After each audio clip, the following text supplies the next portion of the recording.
Bonjour, c'est Louis et bienvenue dans Brillant en Société, le podcast énergie qui vous dit tout sur absolument tout. Aujourd'hui, je vais vous parler d'une femme dont le nom évoque pour beaucoup des souvenirs d'adolescence, à base de soirées dansantes et de refrains pop entêtants.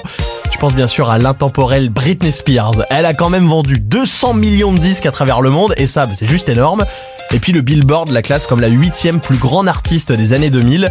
Mais au-delà de la star, aux multiples facettes et aux rebondissements médiatiques innombrables, qu'est-ce qui fait qu'elle reste une icône ? Je pense que la réponse se trouve dans un mélange explosif de talent, de drame personnel et de résilience à toute épreuve. On rembobine ensemble pour briller en société. Britney Jean Spears voit le jour le 2 décembre 1981 à McComb, dans le Mississippi.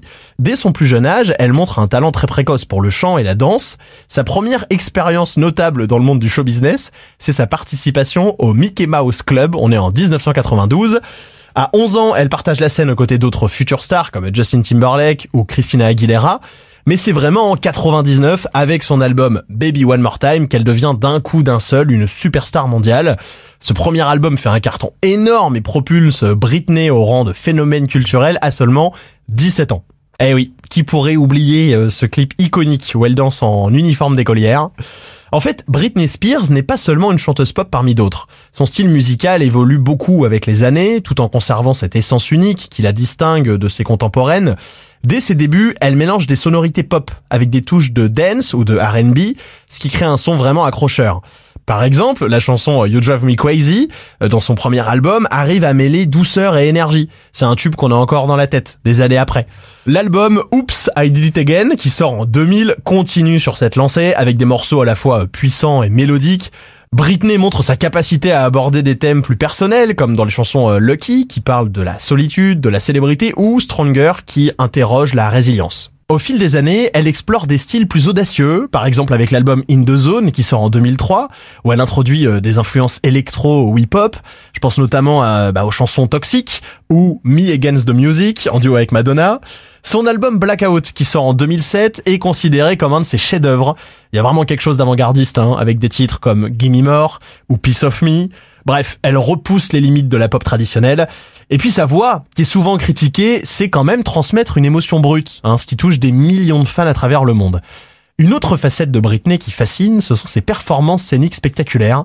Dès le début, elle s'impose comme une danseuse hors pair en intégrant des chorégraphies complexes et dynamiques dans ses spectacles.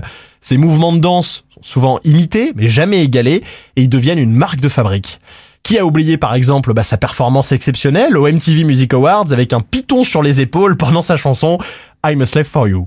Entre 2013 et 2015, elle fait une résidence à Las Vegas qu'elle nomme Britney Piece of Me et ça confirme son statut de performeuse légendaire.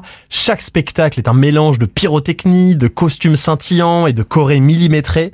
Elle prouve vraiment qu'elle peut captiver le public soir après soir et confirme en fait qu'elle a sa place parmi les plus grands artistes de la scène. Ceci étant dit, la célébrité amène avec elle une attention médiatique très intense, et c'est ce qui va perdre en fait Britney. Les années 2000 sont marquées par ses frasques, trop souvent amplifiées par une presse avide de scandales. Ses relations amoureuses font la une des tabloïds, notamment avec son idylle avec Justin Timberlake. Leur rupture en 2002, suivie du clip iconique Cry Me a River de Justin, où il l'accuse d'infidélité, alimente encore plus les rumeurs. Ensuite, il y a son mariage éclair de 55 heures à Las Vegas avec son ami d'enfance Jason Allen Alexander, puis son deuxième mariage avec Kevin Federline, un de ses danseurs. Ils ont 2 enfants ensemble, mais l'union se solde par un divorce douloureux. Le milieu des années 2000 marque un tournant particulièrement sombre pour Britney. Ses problèmes personnels prennent le dessus, elle commence à avoir un comportement erratique et montre des signes de dépression en public. L'image qui reste gravée dans les esprits, bien sûr, c'est celle de cette scène choquante où elle se rase la tête, on est en 2007. Peu de temps après, elle attaque la voiture d'un paparazzi avec un parapluie. Elle fait également des allers-retours fréquents en cure de désintox et perd la garde de ses enfants après une série d'incidents inquiétants, dont une barricade avec eux dans sa maison. Cette période chaotique se solde par sa mise sous tutelle en 2008, sous le contrôle de son père, Jamie Spears. Très vite, même si cette situation est supposée stabiliser ses finances et sa carrière, des questions éthiques et légales se posent. Et d'ailleurs, avec le temps, un mouvement de soutien émerge, le fameux hashtag Free Britney. Il est initié par ses fans qui s'inquiètent de son bien-être et ça prend rapidement une ampleur folle sur les réseaux sociaux. En 2021, le documentaire Framing Britney Spears est diffusé par le New York Times. Il expose les abus présumés de sa tutelle et la vague de soutien devient mondiale. Finalement, après des années de lutte, la tutelle est levée en novembre 2021. Et ce qui est intéressant, c'est que malgré tout ça, Britney a toujours prouvé une capacité de résilience extraordinaire. Juste après sa mise sous tutelle, elle sort l'album de Circus en 2008, qui remporte un vrai succès critique et commercial. Elle continue à se produire mondialement, partout et à Vegas, ce qui prouve qu'elle reste une force avec laquelle il faut compter. Ceci dit, on ne l'entend plus beaucoup. En 2022, elle sort quand même une chanson avec Elton John, mais sa voix est très remixée. La même année, elle annonce sur ses réseaux sociaux qu'elle ne montera plus jamais sur scène. Au grand désespoir de ses fans, elle a une très grosse communauté. Et la dernière fois qu'on l'entend, c'est en 2023 sur la chanson Mind Your Business de will.i.am. En revanche, elle décide de raconter son histoire et elle va publier un livre qui s'appelle La femme en moi. On est en octobre 2023. Vous vous en doutez, c'est un succès de dingue. Elle raconte presque tout. Les abus de son père, sa relation avec Justin, sa carrière musicale. On dit qu'elle a signé un contrat de 15 millions de dollars pour ce texte tellement attendu. C'est un record. Mais la question, c'est qu'est-ce qui fascine tellement chez Britney Spears? Au début, c'était son image de jeune fille innocente, qui était contrastée par sa sensualité audacieuse. Et puis ses chorégraphies et ses clips ont quand même défini une époque. Mais au fil des années, c'est sa vulnérabilité, son humanité et sa lutte pour la liberté qui ont captivé le public. Elle est devenue bien plus qu'une pop star, elle est aujourd'hui un symbole de résilience face à l'adversité.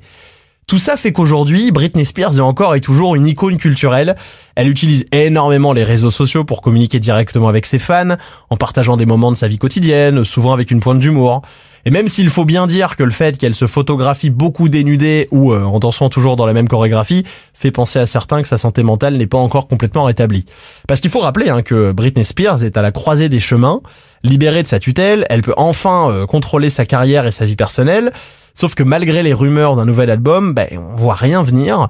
Quant à sa vie sentimentale, elle s'est à nouveau mariée en 2022 avec le coach sportif Sam Asghari avant de divorcer seulement 14 mois après. Bref, si tout ne semble pas forcément au beau fixe pour elle en ce moment, en fin de compte, Britney reste une star parce qu'en fait, elle incarne la dualité de la célébrité moderne, c'est-à-dire un mélange de talent éclatant et de tragédie personnelle.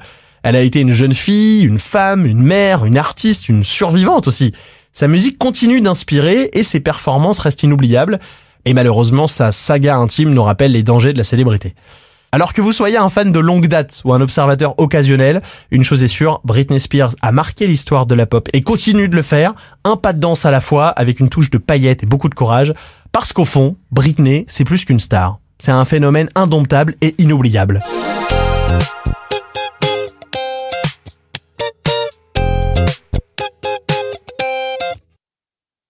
Merci d'avoir écouté cet épisode de Brillant en Société. Daphné Breitenbach l'a écrit, elle est très fan de Britney Spears.